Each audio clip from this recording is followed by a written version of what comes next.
Good morning, Antlers. It is Miss Crab, and today is First Chapter Friday for the fourth consecutive week, I believe. I'm really excited about this read, which I say that every week, but I'm very, very, very excited about this read because this is a book that stuck with me since I was in fourth grade. Miss Killian, my fourth grade teacher, read this to my class when I was 9 years old, so this book has stuck with me for 13 years now, and is one of my all-time favorite books. A book sticks with you when 13 years later you reread it and you can still hear your teacher's voice in the back of your head reading it to you. So, shout out to Miss Gillian. We are going to be reading Island of the Blue Dolphins by Scott Odell. It is historical fiction, and it is actually based on a true story. So let's get started with the back, and then we will read the first chapter. Okay, here we go. In the Pacific, there is an island that looks like a big fish sunning itself in the sea. Around it, blue dolphins swim, otters play, and seabirds abound. Once, Indians also lived on the island, and when they left and sailed to the east, one young girl was left behind. Rana is the Indian girl who lived alone for years on the island of the Blue Dolphins. Year after year, she awaited for a ship to rescue her. But while she waited, she kept herself alive by building shelter, making weapons, finding food, and fighting her enemies, the wild dogs. Hers is not only an unusual adventure of survival, but also a tale of natural beauty and personal discovery. So here we go with the first chapter.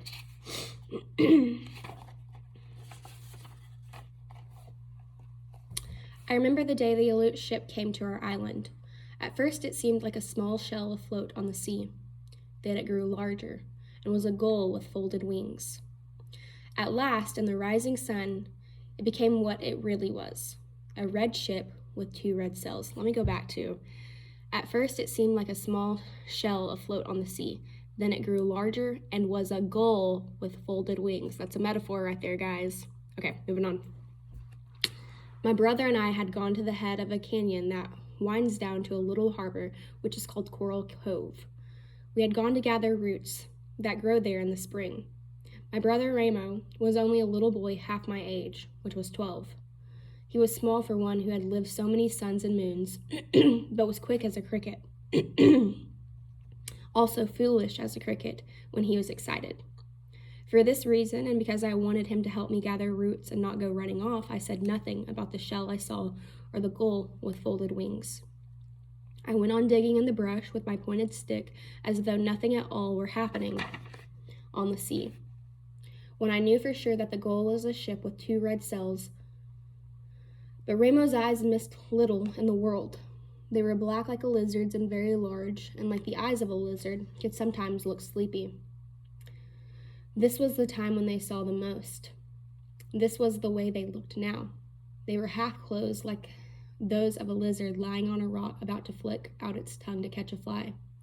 The sea is smooth, Ramo said. It is flat stone without any scratches. My brother liked to pretend that one thing was another. The sea is not a stone without scratches, I said. It is water and no waves. To me, it is blue stone, he said, and far away on the edge of it, a small cloud which sits on the stone. Clouds do not sit on stones, on blue ones or black ones or any kinds of stones. This one does. Not on the sea, I said. Dolphins sit there, and gulls, and cormorants, and otter, and whales too, but not clouds. It is a whale, maybe. Ramo was standing on one foot and then the other, watching the ship coming, which he did not know was a ship because he had never seen one. I'd never seen one either, but I knew how they looked because I'd been told. While you gaze at the sea, I said, I dig roots. And it is I who will eat them, and you will not. Ramo began to punch at the earth with a stick, but as the ship came closer, its sails showing red through the morning mist, he kept watching it, acting all the time as if he were not.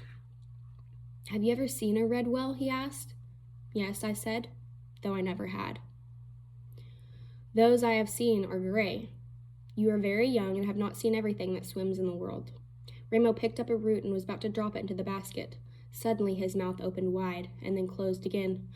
A canoe, he cried, a great big one, bigger than all of our canoes together, and red. A canoe or a ship, it did not matter to Ramo.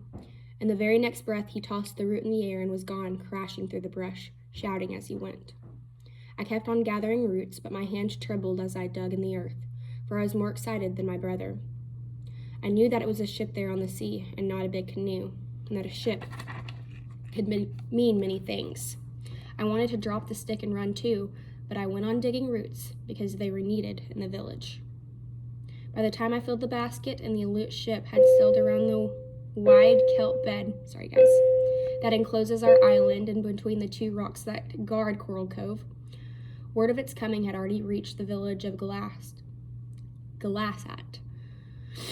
Carrying their weapons, our men sped along the trail which winds down the shore.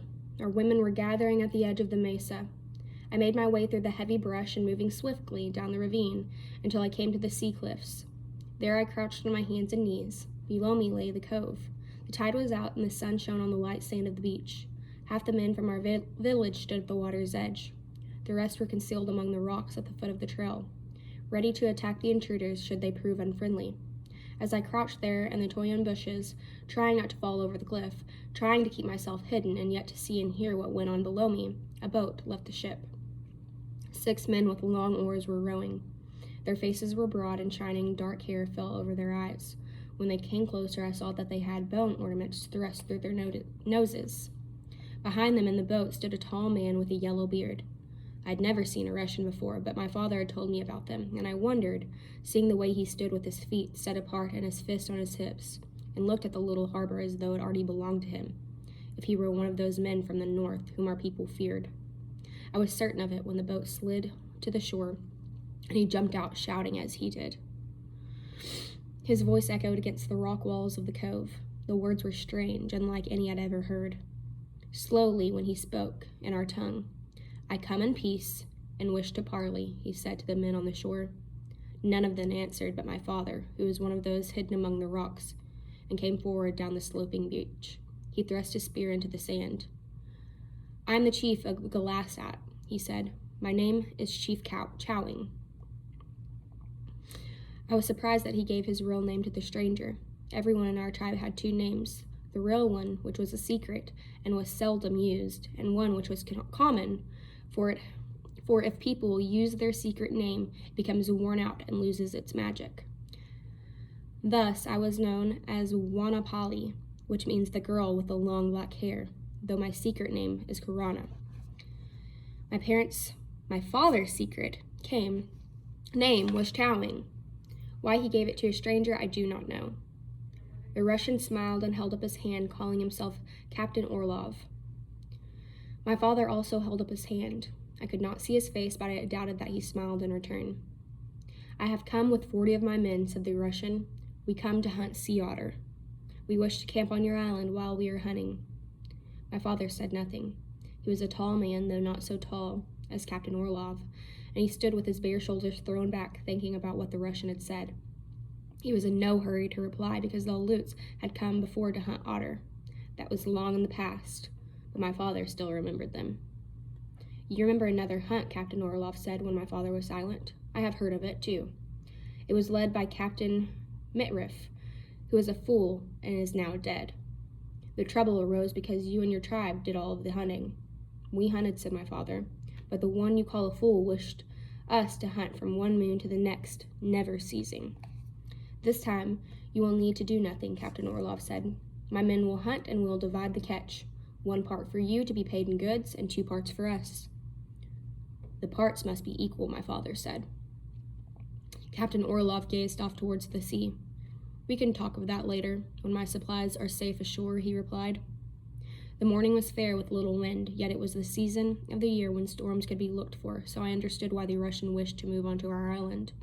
"It is better to agree now," said my father. Captain Orlov took 2 long steps away from my father, then turned and faced him. 1 part to you is fair, since the work is ours, and ours is the risk." My father shook his head. The Russian grasped his beard. "Since the sea is not yours, why do I have to give you any part?" "The sea which surrounds the island of the Blue Dolphins belongs to us," answered my father. He spoke softly as he did when he was angry. "From here to the coast of Santa Barbara, 20 leagues away, No, only that which touches the island and where the otter live. Captain Orlov made a sound in his throat. He looked at our men standing on the beach and towards those who had now come from behind the rocks. He looked at my father and shrugged his shoulders. Suddenly, he smiled, showing his long teeth. The parts should be equal, he said. He said more, but I did not hear it, for at that instant, in my great excitement, I moved a small rock, which clattered down the cliff and fell at his feet. Everyone on the beach looked up. Silently, I left the toy in bushes and ran without stopping until I reached the sea. And that is chapter 1. So this book will be sitting on my shelf if any of you want to read it. Have a good Friday, guys.